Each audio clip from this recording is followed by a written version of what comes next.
Welcome back to Anime vs. Hubs.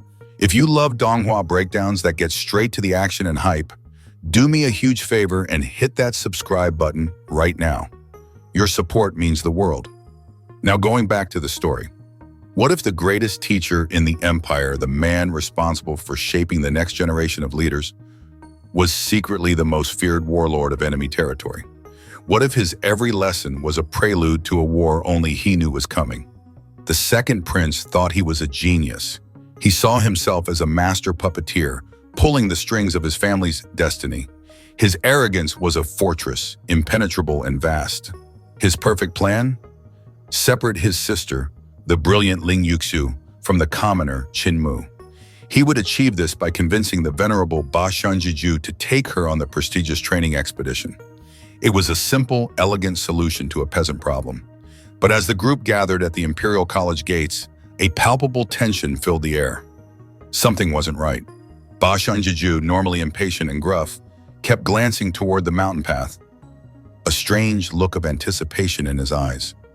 The other chosen students shifted nervously, wondering who could possibly be important enough to keep the master waiting.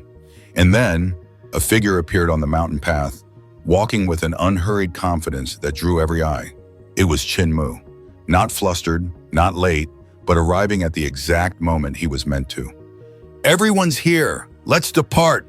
Ba Shan declared, his voice booming with a pure, unrestrained joy that shocked everyone present. The second prince's face went white. The blood drained from it, leaving a mask of pure, horrified disbelief. His brilliant, intricate scheme hadn't just failed.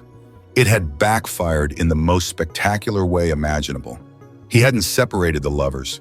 He had personally arranged and endorsed their romantic getaway, sponsored by the Imperial College itself. Meanwhile, as the expedition prepared, the Azure Ox was having his own romantic crisis. The shameless bull, convinced of his own irresistible charm, had been relentlessly flirting with the Dragon Qilin gate guardian for days. He would strike dramatic poses, lean lazily against the gate, and offer chewed-up peony blossoms as gifts. "Little sister, come play with me," he cooed, his voice a low rumble. "Standing guard is no fun. I'll show you the bustling world." But when Qin Mu arrived, the entire dynamic shifted. The air of comedy vanished, replaced by cold efficiency. One whiff of the 7 bewildering incense, a potent concoction of Qin Mu's own design, and the mighty, fearsome Dragon Qilin collapsed like a drunkard after a long night. Its massive body hit the ground with a heavy thud. Before the dust even settled, Ling, the little fox, darted forward and expertly poured a full bottle of lemon juice into the beast's mouth. The reaction was immediate. Drool cascaded from his jaws like a waterfall, and Qin Mu, ever the pragmatist, was ready with a dozen empty bottles, swiftly collecting the precious and rare dragon saliva. Then, as he capped the final bottle, Qin Mu delivered the devastating truth bomb to the lovelorn ox. "By the way, your Dragon Qilin crush? He's male." A sound like a thunderclap echoed in the Azure Ox's mind. His soul, his pride, his entire romantic future shattered into 1,000 pieces. He let out a wail of pure theatrical despair. As they finally soared through the clouds on Azure Ox's massive, still-sobbing form, the initial excitement of the journey began to fade. The landscape below shifted from lush green fields to rugged, unforgiving terrain. Princess Ling Yuxiu, sensing the gravity in Ba Shan's silence, finally asked the question that would change everything. "Master Jijiu," she began, her voice hesitant, "where exactly are we going?" Ba Shan's answer chilled the air, cutting through the wind itself. His voice was low, devoid of its usual gruff humor. It was flat, heavy, like a stone dropping into a deep well. "The Barbarian Desolate Country," he said, letting the words hang in the suddenly cold air. "Our destination is the Loulan Golden Palace." The name itself was a legend, a place whispered about in taverns and war rooms. A fortress of gold and blood from which no imperial citizen had ever returned. This wasn't training, this was a suicide mission. The true objective, to retrieve the missing lower half of Butcher Grandpa's body, held as a war trophy by the most dangerous force in all of barbarian territory. What do you think? Would you risk everything, crossing into the deadliest enemy territory on the continent, for a friend's missing limbs? Drop your thoughts below. With the truth revealed, Ba Shan began training his disciples immediately, wasting no time. While Qin Mu was handed ancient, cryptic manuals on ghost summoning and soul commanding to decipher on his own, the princess was tasked with mastering her lightning technique. Standing by a wide river, she focused her energy, summoning a crackling thunderbolt that exploded across the water, stunning several large fish. She beamed with pride, turning to her master for approval. "Your foundations are pathetic," Ba Shan declared bluntly, his words hitting her harder than any physical blow. Then to demonstrate, he sealed his own vast cultivation, matching his power level to hers precisely. He made the same gesture. Instantly, the sky darkened. Not one, but dozens of lightning bolts rained down, a furious, controlled storm that turned the entire surface of the river white with raw electricity. Countless fish floated to the surface, cooked instantly. "We're not improving you," he announced, retracting his hand as if he'd done nothing more than skip a stone. "We're rebuilding you from scratch."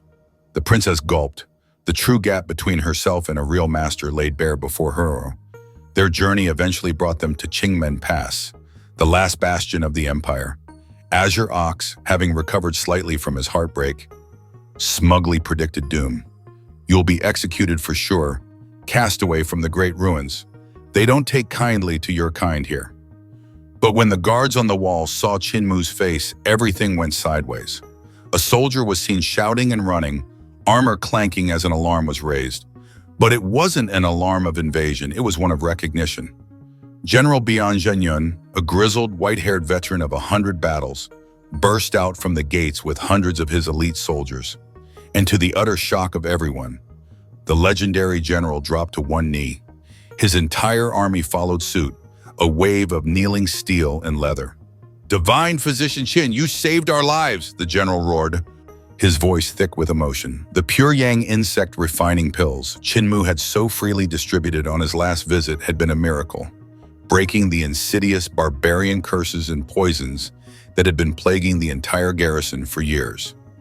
But when they learned the trio was heading into enemy territory, and with the 7th princess in tow, the general's gratitude curdled into sheer horror. "Are you seeking death?" he demanded, his voice a desperate plea. Deep in the barren, hostile lands of the barbarians, their fears seemed justified. Bone-spiked cavalry mounted on monstrous, snarling beasts surrounded them. The air was thick with bloodlust. Battle seemed inevitable.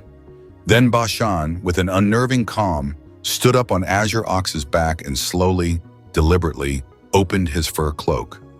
There, tattooed on his chest, was the image of a skull with bony spines. It wasn't just decoration. It was a sacred mark, an emblem of ultimate authority and respect in barbarian culture. The barbarian riders, who moments before were ready for slaughter, gasped. They immediately reined in their ferocious mounts, their aggression vanishing, replaced by a look of profound awe and fear. They bowed their heads as one. The cavalry parted like the sea, creating a path of respect for the man they clearly recognized. Their arrival at the barbarian capital was even more surreal. Rows of soldiers lined the streets in perfect, silent formation. Their commanding general, a man known for his brutality, stepped forward, his body trembling with a reverence that bordered on worship.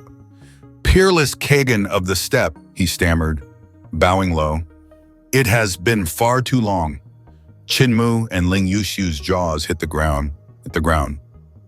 Their world tilted on its axis. Ba Shan Jijiu, the cranky, demanding, eccentric old teacher from the Imperial College, was the legendary, undefeated Martial Khagan who had once dominated these very lands, a ghost from their history books brought to life. But the shocks weren't over. "My teacher," Ba Shan announced, his voice resonating with ancient power. "The heavenly knife was honored as the heavenly Khagan right here at the Loulan Golden Palace. The butcher himself personally escorted him there. The fierce, grumpy old man from the great ruins, the one who terrorized children and sold meat, had a past more glorious and terrifying than anyone could have possibly imagined." Standing before the assembled barbarian forces, Ba Shan made his grand declaration, his voice echoing through the capital. I shall once again blockade the gates of Loulan Golden Palace. The crowd roared, energized by the return of their king. But this was all misdirection, a grand piece of theater. The real plan was far more desperate. He would draw the attention of the entire nation. A legendary figure returned to challenge their most sacred place.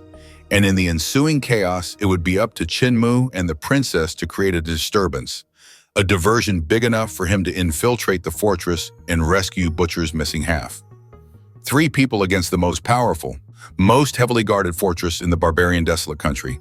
A teacher's secret identity revealed, a student's impossible mission, and the fate of a legendary warrior's remains hanging in the balance. Will their desperate gambit succeed? Can the Martial Khagan truly reclaim his former glory? Or is this a final, fatalistic charge? What ancient powers and guardians lie waiting within the golden walls of Loulan? And what will they do when they find intruders trying to steal the remains of a god? Subscribe now and hit that notification bell, because next episode we're storming the Loulan Golden Palace. And you won't believe what happens when gods collide with legends.